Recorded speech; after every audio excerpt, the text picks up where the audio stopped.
L'art de la manipulation consiste à modifier les grilles d'interprétation des individus qui composent l'opinion.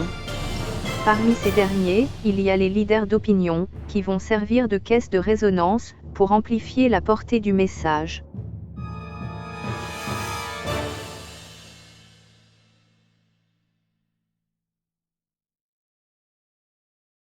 Une des techniques de manipulation. La répétition de messages écrits ou visuels d'apparence anodine, mais qui ciblent leur but avec efficacité. Ces messages politiques ou publicitaires peuvent s'adresser à notre conscient ou à notre inconscient. Autre technique, la suggestion. Prenons l'image d'une femme sexy, proche d'une voiture de luxe. Ce message banal s'interprète à plusieurs niveaux. Niveau 1. Cette femme aime les belles voitures. Rien d'anormal. Niveau 2. Avec une voiture identique, tu peux avoir ce genre de femme. Plus subtil. Si tu veux une femme de ce genre, tu dois avoir ce genre de voiture. Cette image calculée n'a que l'apparence de la spontanéité. Elle puise sa force dans des analyses psychosociologiques et neuroscientifiques. Son message va réveiller l'instinct primaire et prédateur, qui se trouve en chacun de nous. L'instinct sexuel.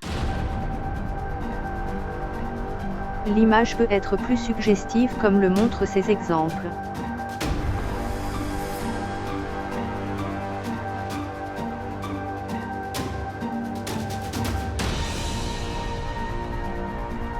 La manipulation peut être encore plus agressive, en utilisant des méthodes subliminales, qui touchent notre inconscient, et nous manipulent à notre insu.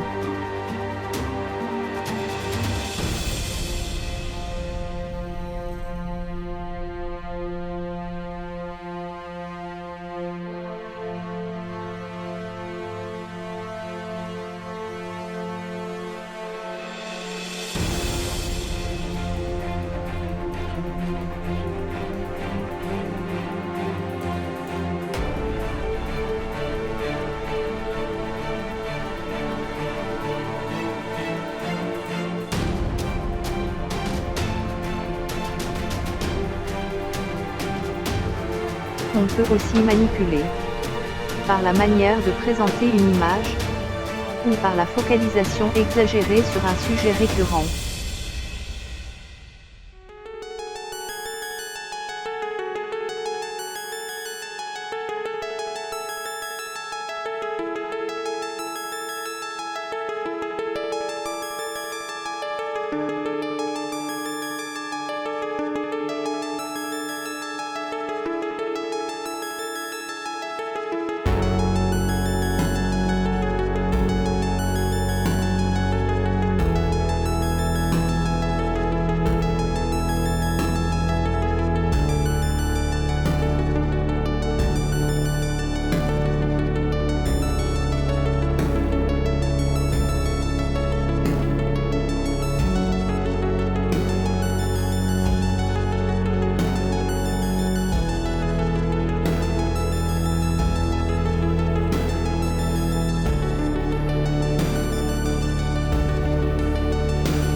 Une autre méthode de manipulation consiste à désinformer, en noyant la masse des lecteurs, auditeurs, spectateurs.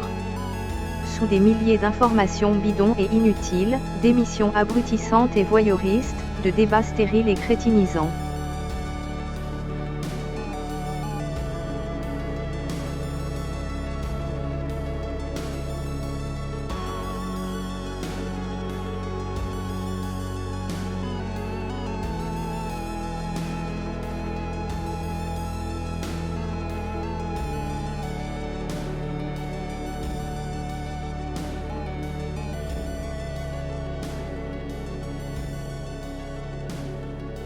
Une chose est sûre, des citoyens incultes et sans opinion, sont des proies facilement manipulables, par les dictateurs de tous bords.